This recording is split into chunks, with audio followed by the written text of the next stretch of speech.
Bikar, það jákvætt fyrir liðið í svona undirbúningstímabilinu. Já, bara fínt. Hvað bara flottur leikur hjá ykkur. Þú lítur bara svona, sáttu þið niðurstöðuna bara í dag? Já, það var bara samfærandi. Það var bara virkaði sem við erum búin að vera að æfa og við erum búin að leggja svolítið mikið nýtt inn og þetta tekur það tíma að slípa sig. En já, bara ánægður með strákana. Við erum með fjandi gott lið og fullt af góða leikmenn. Men kannski töluðu þið mikið það að þið væru búin að missa mikið. Það gríðarlega mikið efni þarna á verðinni sem við séð að koma upp. Já, ég meina ekki að við tala mikið það. Ég veit ekkert hvað þeir eru að tala um. Mér er alveg skítsama það. Við bara erum með rosalega flottan hóp.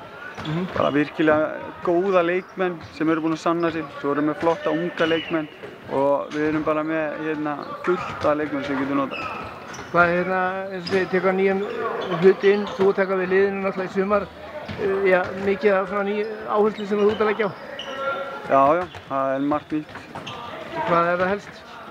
Bara allt. Bara allt? Nei, það er bara eiginlega mjög mikið. Þannig að ég er bara mín að skoða hvernig við erum að spila þetta og við erum að vinna því og það er bara eiginlega. Hvar svona, ef þú vilt segja mér, hvar svona raunhæft sér þú í liðið lenda eftir deildarleikina eða í lok deildarinnar? Ég veit það ekki. Ég var nú að spá eitthvað daginn. Þetta er bara hrikalega jafnt. Við förum bara í þetta mót fulli sjálfstraust til að vinna alla leiki. Þetta er ekkert flóknara. Mannskapurinn koma vel undan sumri? Já, bara flottir. Eggert þarna í horninu, vinstra horninu, leysir hann af, það er gríðarlega mikið efni á ferðinni síðust manni. Já, hann er búinn að standa sig hrikalega vel í sumar og hungraður að spila, er búinn að vera sveltur svolítið. Þannig að hann fær tækifærið, það er bara góð holt samkeppni þarna í vinstra horninu. Þannig að Eggert búinn að standa sig fanta vel, flottur strákur.